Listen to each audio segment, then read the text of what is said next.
Boa noite a todos. É um prazer estarmos juntos novamente, dessa vez para desenvolver o tema a respeito de remoção ou removendo as pedras do caminho, como nos foi pedido. Mas antes da gente entrar no tema propriamente dito, eu gostaria de convidar todos a que nós fizéssemos a nossa prece, acalmando os nossos corações, acalmando as nossas mentes, unindo as nossas mentes, os nossos corações e elevando o nosso pensamento a Deus e a Jesus, pedindo o seu amparo, a sua proteção, para que a nossa compreensão possa ser aumentada e nós tenhamos condições, não só de entender a lição da noite, mas principalmente de colocá-la em prática no dia de amanhã, para que nos tornemos pessoas melhores e ajudemos o mundo a se tornar um local melhor. Pedimos a Deus e a Jesus que neste momento nos amparem, nos iluminem e nos abençoem. Que assim seja. Então, eu gostaria de começar o tema da noite falando sobre a remoção ou removendo as pedras do caminho através de um poema de Carlos Drummond de Andrade, que todos conhecem alguns trechinhos. É um poema curto e eu gostaria de ler esse junto a todos aqui. Chama-se No Meio do Caminho. No meio do caminho tinha uma pedra. Tinha uma pedra no meio do caminho. Tinha uma pedra. No meio do caminho tinha uma pedra. Nunca me esquecerei desse acontecimento, na vida das minhas retinas tão fatigadas. Nunca me esquecerei que no meio do caminho tinha uma pedra. Tinha uma pedra no meio do caminho. No meio do caminho tinha uma pedra. Carlos Drummond de Andrade. Simples, curtinho, e é interessante porque o próprio poema é uma pedra no meio do caminho da nossa compreensão. A maneira como ele faz, com o jogo de palavras, dificulta um pouquinho a nossa compreensão do meio do caminho, da pedra que existia no meio do caminho.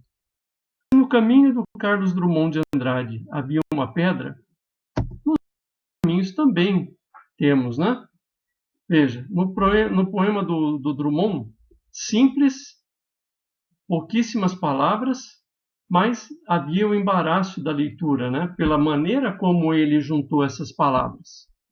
E nas nossas vidas que não são simples, complexas, com muitas variáveis, quantas pedras não existem no meio do caminho? E como é que nós vamos remover essas pedras? Como é que nós vamos conviver com as pedras? O que nós vamos fazer, com essas pedras que estão no meio do caminho? Todos nós temos pedras no caminho. Todos. Não há ninguém encarnado, desencarnado neste planeta que diga assim, não, eu só tenho felicidade. Porque pedra, a gente entende por pedra o quê? Dificuldades, obstáculos, problemas. Então, todos nós temos. Pode pegar a pessoa mais rica do mundo, Bill Gates, sei lá, quem vocês quiserem.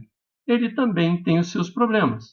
É lógico que algumas pessoas têm mais problemas do que outras, ou alguns têm mais recursos para resolver determinados problemas. Mas todos nós temos os nossos problemas. Todos nós temos as nossas pedras no meio do nosso caminho. E nós temos... Eu fiz uma divisão em 3 tipos de pedras que nós encontramos na nossa vida. A gente faz uma pequena divisão para ajudar a entender. Não que isso seja desse jeito. Eu fiz uma divisão minha, mostrando assim, olha, eu tenho dificuldades internas ou pessoais, aquelas que são inerentes a mim. Externas são aquelas que não dependem exclusivamente de mim, aquelas que não estão dentro, aquelas que estão no meu local de trabalho, aonde eu moro, na minha cidade, de uma série de fatores que são externos à pessoa.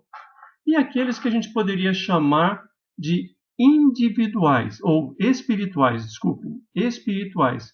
Aqueles que vêm dos espíritos, aqueles que pertencem a causas que estão ou em outras vidas, ou que a gente não consegue explicar que dificuldades são essas, que obstáculos são esses, o que acontece com a gente, né? Um dos pontos principais, que a ideia é hoje, né, da gente falar do removendo as pedras do caminho, é independente do tipo de problema que eu tiver. Sejam eles internos, externos, espirituais, seja lá o que for. A primeira coisa que eu preciso ter em mente para que eu possa resolver os problemas é não entendê-lo mais como obstáculos, ou como problemas, ou como dificuldades, mas como oportunidades de crescimento. É difícil, é complicado, mas não é impossível. Então, como é que eu vou fazer para transformar o meu entendimento de problemas no entendimento de oportunidades de crescimento? Vamos começar falando um pouquinho de cada um deles, depois a gente fala sobre essas questões, como vê-los como oportunidade de crescimento e como oportunidade de fazer coisas diferentes. Os primeiros problemas são aqueles que a gente vai falar que são os problemas internos ou os problemas pessoais. Relacionam-se a questões morais, emocionais, psicológicas, fisiológicas. Nem sempre nós percebemos que nós temos esses problemas. São problemas, a mais das vezes, muito arraigados em nós mesmos e que a gente nem sempre enxerga, porque nós temos uma visão, por vezes, distorcida a nosso respeito. Em muitos momentos, a nossa visão é por demais benevolente para conosco.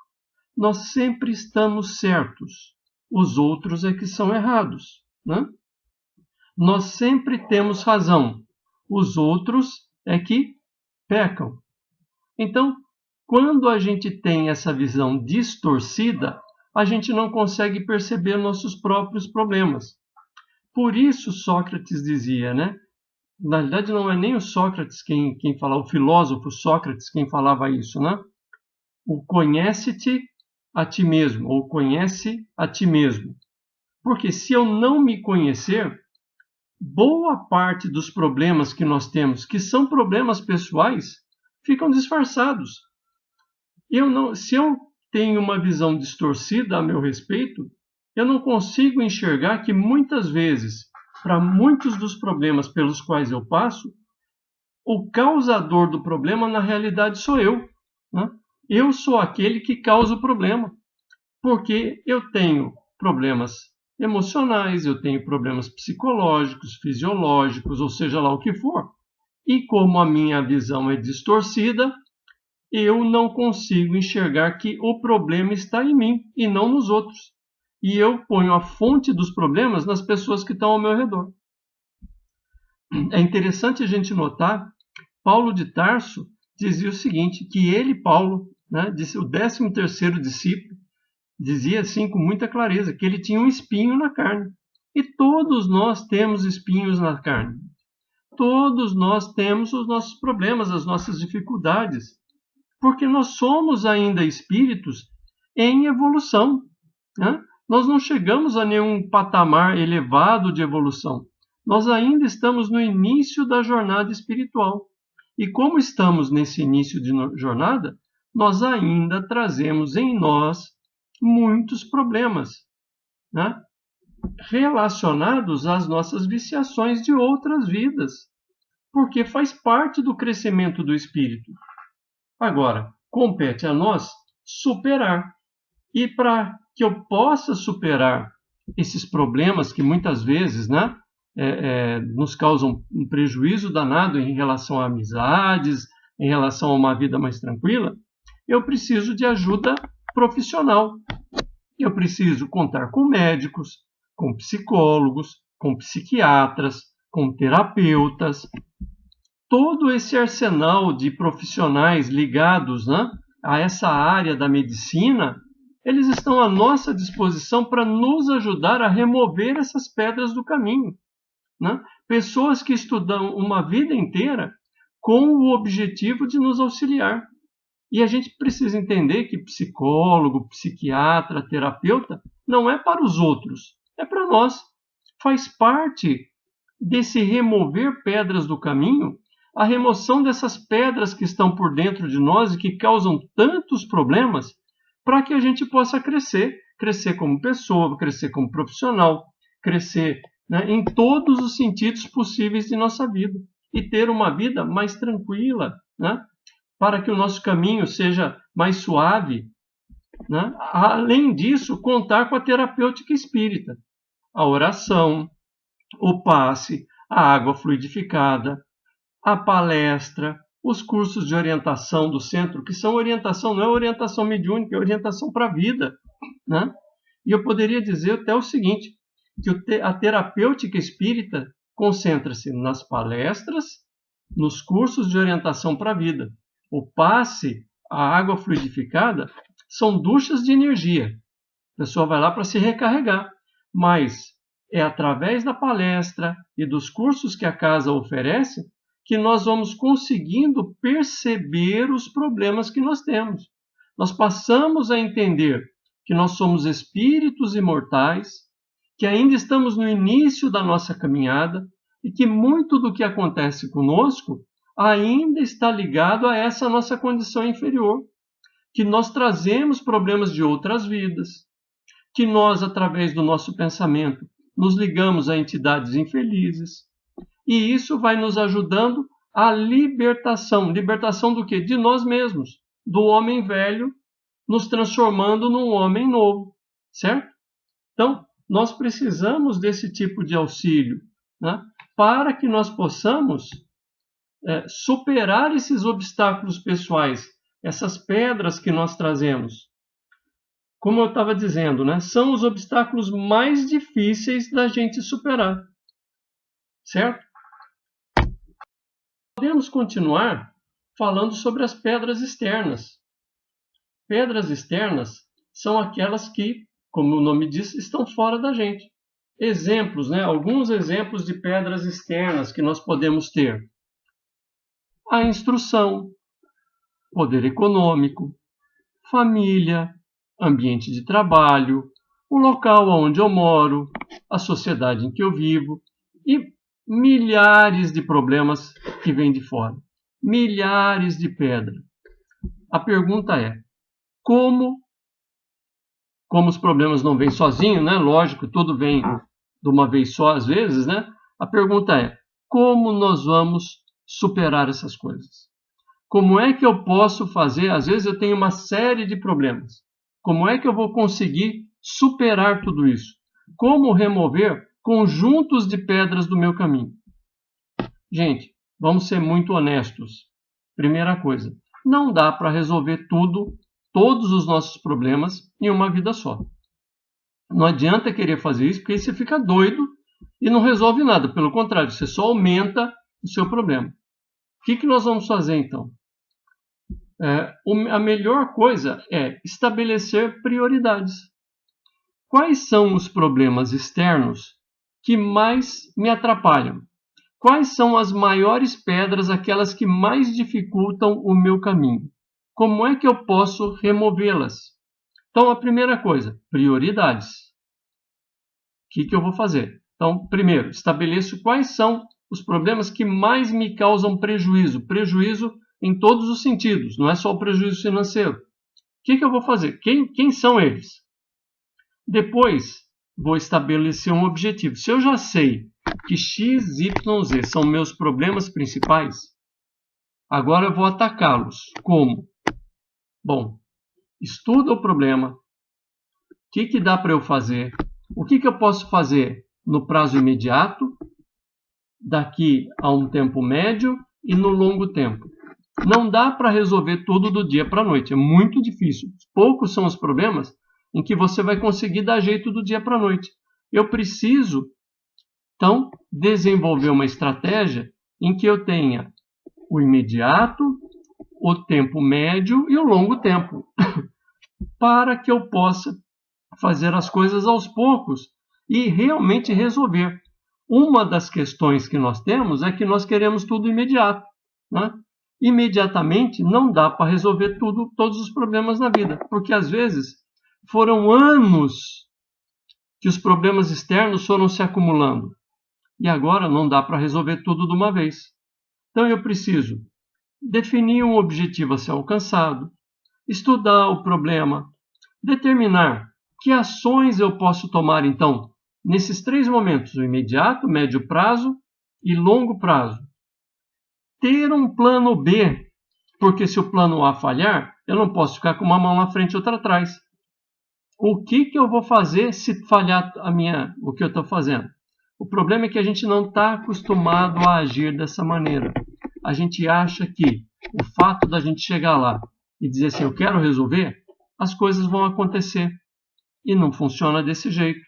Então, eu preciso ter em mente que resolver problemas externos exigem de mim preparo, tempo, planejamento, estudar o problema.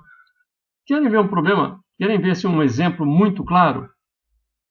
Preciso ganhar mais. Um problema que quase não acontece com os brasileiros, né? A gente precisa ganhar mais. Muito bem. O que nós vamos fazer? Eu consigo de hoje para amanhã aumentar o que eu ganho? Muito difícil, né? A maioria de nós não consegue fazer isso. Então, o que eu vou fazer? Vou estudar o problema. Primeira coisa, quanto eu ganho? Eu preciso ter em mente quanto eu ganho. Meu salário não é um recurso indefinido ou infinito, né? Preciso saber quanto eu ganho de verdade, líquido. Quanto entra por mês? Preciso saber quanto eu gasto e aonde eu gasto. Definidos quanto eu ganho, quanto eu gasto, agora começa as ações. Quais são as ações imediatas? Se eu não consigo ganhar mais, no pronto imediato, no prazo imediato, eu consigo gastar menos. Então eu tenho que determinar, dentro dos meus gastos, aquilo que eu vou cortar. Não tem outra solução. Se eu quero que sobre dinheiro, eu tenho que gastar menos. Muito bem. Então, defino o que eu vou cortar. Mas não é assim, cortar um mês, cortar 2 meses. É cortar. Muito bom. Aí, vamos para o segundo passo. Eu quero ganhar mais. O que eu vou fazer para ganhar mais? Se eu sou assalariado, uma das coisas que eu posso fazer é conversar com o meu chefe. Pedir aumento. Muitas vezes a gente não vai no chefe por medo do que ele possa falar.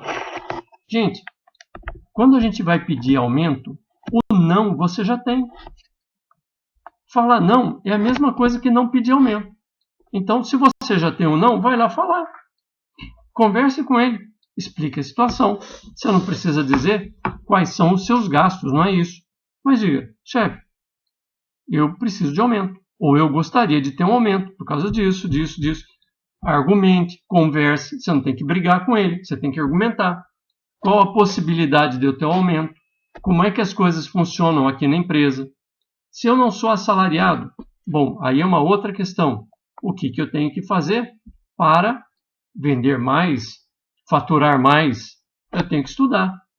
Se eu sou assalariado e o chefe diz, olha, agora não tem como dar aumento, é uma vez por ano e já passou a época, só no ano que vem, bom, eu já cortei os gastos. O que eu posso fazer no médio prazo? Bom, eu posso procurar outro emprego em que eu ganhe mais. O mercado está aí para isso, gente. Se eu não estou feliz onde eu estou, se eu posso ganhar mais em outro lugar fazendo a mesma coisa, por que não?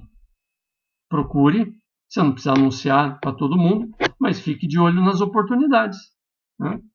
Não, eu quero continuar onde eu estou, mas eu posso fazer alguma outra coisa em paralelo. Eu posso fazer um bico.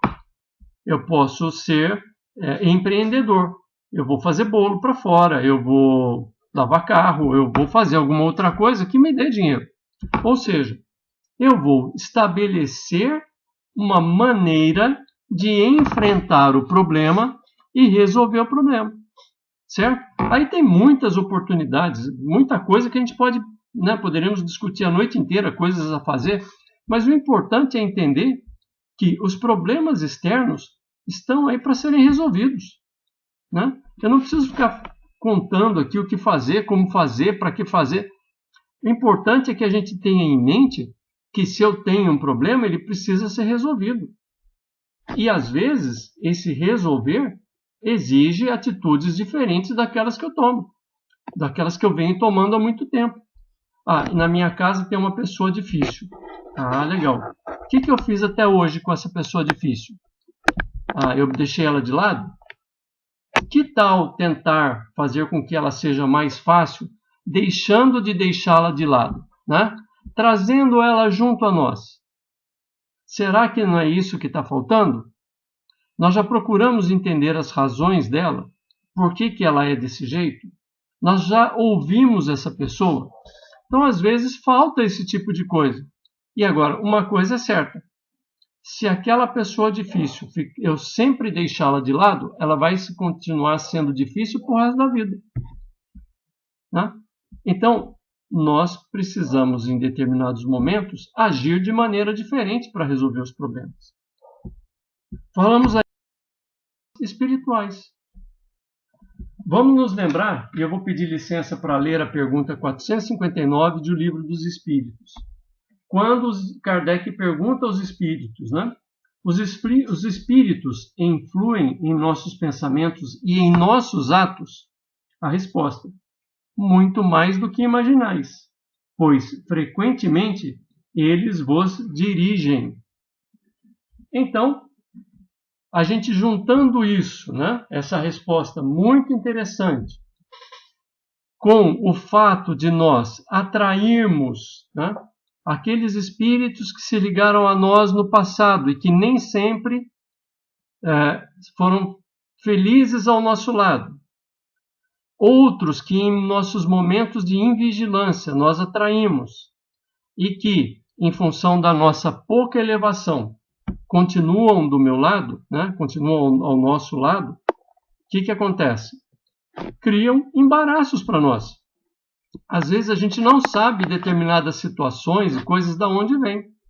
Podem vir da influência dos espíritos. Por que não? Nós não sabemos quem anda ao nosso lado, né? Não existe um espiritômetro que indique assim, esse aqui agora é bom e agora é ruim. Então, eu preciso tomar cuidado com as minhas companhias materiais, mas principalmente com as companhias espirituais. Porque, como diz o Livro dos Espíritos, eles influenciam nos nossos pensamentos e nos nossos atos. A gente precisa tomar um cuidado danado. E aí, criando situações complicadas, a gente precisa resolver essas situações. E como é que nós vamos resolver essas situações? Mudando a nossa sintonia espiritual. Ou seja, nós vamos mudar a nossa maneira de ser, mudar a nossa maneira de pensar, mudar a nossa maneira de agir, pensando nas nossas responsabilidades, pensando mais no próximo, tentando fazer o bem, tentando sempre ter um comportamento responsável, procurando manter o nosso pensamento sempre em coisas úteis e elevadas, para que a gente possa, então, ir angariando outras companhias espirituais. E com isso, a gente vai deixando de lado aqueles nossos companheiros ainda apegados a caminhos tortuosos e que se transformam em pedras no nosso caminho. Ajuda também a terapêutica espírita. Qual terapêutica que a gente está falando? A leitura elevada, né? A frequência ao centro, a uma igreja, seja lá o que for, mas com compromisso não só para dizer, eu vou lá uma vez por semana e está tudo bem, né? Ou seja, a ideia é que a gente possa frequentar um local, né, religioso, filosófico, seja lá o que for, e que nós possamos nos integrar naquele trabalho, buscando a nossa transformação pessoal, buscando novas sintonias. Com isso, outro tipo de espíritos vão se aproximando de nós. Outra coisa, é preciso que queiramos, né, remover as pedras do caminho. Parece brincadeira, mas tem gente que não quer remover as pedras do caminho e gosta de estar num caminho pedregoso, porque daí a pessoa se sente vítima, né? O mundo deve a ela. Não dá, né, gente? Já passou esse tempo. Isso é da nossa infantilidade. Agora, não basta querer, não basta pensar positivo para remover as pedras. Pensamento positivo é muito bom, é muito legal, mas só ele não resolve. Além do que, embora o querer seja uma força muito poderosa, mas com o tempo, e se as coisas não vão dando certo, aquela vontade inicial vai diminuindo. E aí chega uma hora que você desiste novamente. Então a gente precisa fazer o quê? Estabelecer objetivos, estratégias e ser obstinados, né? Obstinação quando a gente quer fazer o bem. Obstinação quando a gente quer se transformar. Por que a gente fala de obstinação? Porque se você não tiver esse pensamento obstinado em mudar, é muito difícil mudar principalmente as nossas pedras internas. Muito difícil. E aí eu quero lembrar um exemplo muito interessante, né? Que a observação nos mostra, mas a gente nem sempre se liga nessas coisas. Todo mundo sabe que é um skatista, né? Se a gente fica olhando eles, principalmente quando eles estão na rampa, aquela coisa toda, vocês já perceberam que ele começa numa rampinha, né? Vai, cai, até o dia que ele faz aquela rampinha. Quando ele fez a rampinha, ele passa para uma rampa maior. Vai, cai, até que ele consegue, ele vai para uma maior. E assim vai. Até que ele faz umas loucuras que você fala assim, não é possível que esse cara está fazendo um negócio desse. São rampas de dezenas de metros. E ele sai literalmente voando. E ele cai, se arrebenta, sabe o que ele faz? Volta e começa tudo de novo. Então essa mesma obstinação do skatista, não estou dizendo que é bom ou que é ruim, eu só estou dizendo a obstinação que eles têm para cada vez enfrentar desafios maiores, nós deveríamos ter no sentido de nos prepararmos, de nos predispormos a remover as pedras do nosso caminho. Por que nós não podemos fazer como eles? Se cada vez que eles caem, né, eles tentam até conseguir e vão buscar um obstáculo maior, por que a gente não pode fazer a mesma coisa? E um segundo ponto que eu queria falar, que eu acho assim, duas histórias muito interessantes. Nós não começamos com Jesus hoje, mas nós vamos terminar com Jesus. As histórias, né, eu gosto muito das histórias do Novo Testamento. Tem uns casos muito legais e que a gente precisa, às vezes, entender um pouquinho para pegar o cerne da coisa. Uma delas é a cura do paralítico de Cafarnaum. Está em Marcos capítulo 2, de 2 a 5. Eu vou tomar a liberdade de ler essa passagem, porque eu acho ela assim, muito legal, e às vezes a gente lê e não presta atenção num detalhe muito interessante. Olha só, diz o seguinte: dias depois entrou Jesus de novo em Cafarnaum, e logo ocorreu que ele estava em casa. Muitos afluíram para ali, tantos que nem mesmo junto à porta eles achavam lugar, e anunciava-lhes a palavra. Ou seja, Jesus estava em casa e entupiu a casa de gente. Então não tinha nem como chegar na porta, certo?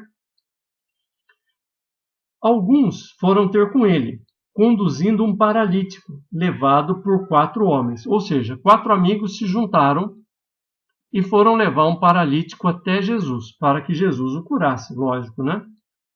E não podendo aproximar-se dele, por causa da multidão, descobriram o eirado no ponto correspondente ao que ele estava, e fazendo uma abertura, baixaram o leito em que jazia o doente. Vendo-lhes a fé, Jesus disse ao paralítico: Filho, os teus pecados estão perdoados. Bom, o que eu queria mostrar é o seguinte: se aqueles homens fossem levar até Jesus o paralítico pela porta, não passaria. Jesus sairia da casa e não teria atendido aquele homem. O que eles fizeram para chamar a atenção de Jesus? Foram até o telhado da casa, abriram um buraco e pelo buraco passaram esse homem. Olha a que ponto eles chegaram para poder fazer com que aquele homem chegasse a Jesus e pudesse ser curado. Se eles ficassem naquela questão, gente, dá licença, quero passar, eles jamais teriam chegado. No entanto, foram ousados, descobriram uma maneira diferente de fazer e fizeram. Olha que interessante, né? Ou seja, fazer do mesmo jeito sempre ia dar o mesmo resultado, ou seja, ia ficar parado na porta, não ia conseguir entrar. Mas fizeram diferente e deu certo, e aquele homem foi curado. O outro trecho fala sobre o cego Bartimeu. Bartimeu era um homem cego. Bartimeu não tinha nem nome, né? Porque Bartimeu significa filho de Timeu. Então Bartimeu era um cego. Eu vou ler aqui então a cura do cego de Jericó. E foram para Jericó. Quando ele saía de Jericó, juntamente com os discípulos, numerosa multidão, e Bartimeu, cego mendigo, filho de Timeu, estava assentado à beira do caminho. E ouviu que era Jesus, o Nazareno, e pôs-se a clamar: Jesus, filho de Davi, tem compaixão de mim. E muitos o repreendiam para que se calasse, mas ele cada vez gritava mais alto: Filho de Davi, tem misericórdia de mim. Parou Jesus e disse: Chamai-o. Olha que interessante. Bartimeu era cego, sabendo que Jesus sairia de Jericó, pediu que o levassem até onde Jesus passaria, ouvindo que era Jesus, sem ver aonde ele estava, porque ele era cego, né? Não conseguia saber exatamente, ele começa a gritar. As pessoas que estão ao seu lado pedem para que ele se cale. Ele passa a gritar mais alto. E, ao gritar mais alto, Jesus, então, presta atenção nele. Se ele se calasse, Jesus provavelmente passaria por ele e ficaria tudo por isso mesmo. No entanto, o fato dele gritar mais alto, fazer diferente, chamou a atenção de Jesus. Então, essas duas passagens, mais a brincadeira do skatista, né, nos mostram que, às vezes, para que a gente possa ultrapassar os nossos obstáculos pessoais, externos, espirituais, é preciso fazer diferente. Fazer o que nós fizemos até hoje, ao longo de todas as nossas encarnações, vai dar na mesma coisa, a gente não vai sair do lugar. É preciso fazer diferente. O que é esse fazer diferente? É olhar o próximo como a nós mesmos. É ser responsável. Buscar uma vida equilibrada. Procurar, na medida dos nossos possíveis, né, daquilo que nós podemos fazer, estender a mão para o próximo. Então, todas essas recomendações, principalmente aquilo que nos coloca Jesus, né, em termos de uma nova moral, tudo isso é fazer diferente. Por quê? Fazer igual é o que nós estamos fazendo há muitas encarnações e estamos patinando. As pedras não são removidas porque a gente não consegue, porque fazemos sempre igual tentando removê-las. Quem sabe se agora, tentando fazer diferente, de uma maneira completamente diferente, seguindo a moral proposta por Jesus, nós conseguimos então não só remover as pedras do caminho, mas principalmente transformar as pedras do caminho num caminho melhor e asfaltado para que todos possam passar. Então é com esse intuito que a gente deixa, né, essa noite, essa palavra no sentido de busquemos uma maneira diferente de fazer as coisas, baseados na moral que prega Jesus, que é a moral colocada pelo próprio Espiritismo. Que todos nós possamos pensar nisso, né, e mudar a nossa maneira de agir, buscando remover as pedras do caminho. Que ninguém merece andar num caminho cheio de pedras, mas que a maneira de buscar a remoção das pedras seja baseada em moral, em responsabilidade. Eu vou convidar a todos para novamente a gente elevar os pensamentos a Deus e a Jesus, né? Embora já estejamos unidos, juntos aos amigos do plano maior, que nós possamos novamente aquietar os nossos pensamentos, as nossas emoções, os nossos corações.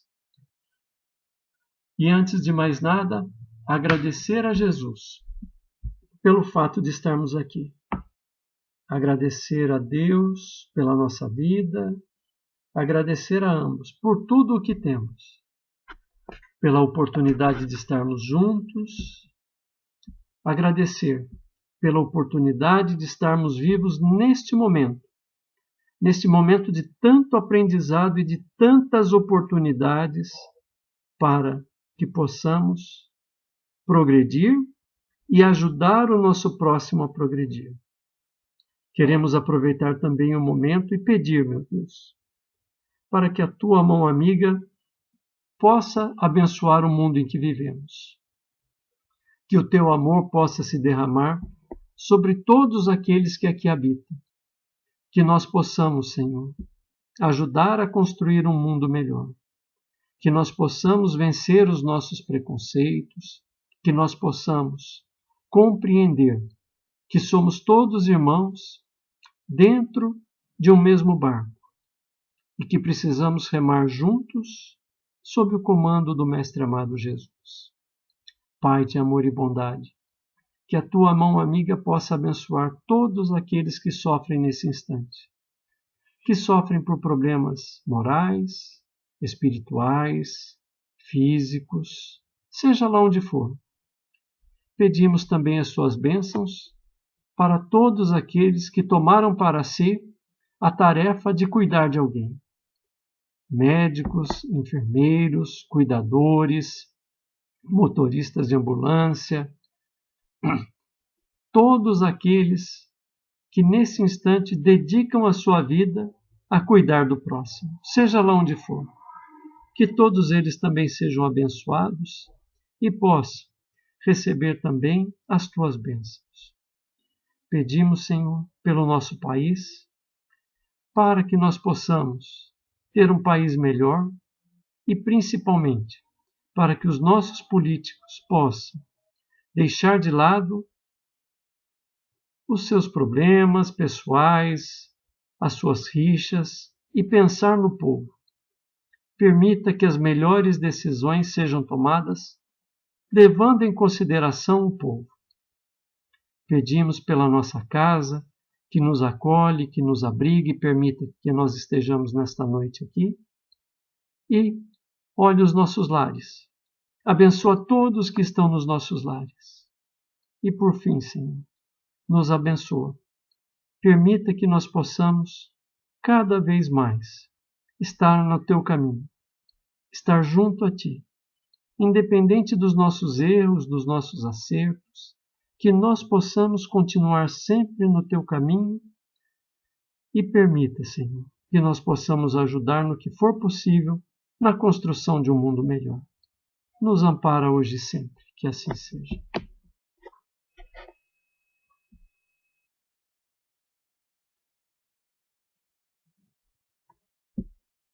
Então, boa noite a todos, Feliz Natal, Feliz Ano Novo e que nós possamos nos encontrar no próximo ano em outras oportunidades. Obrigado a todos e boa noite.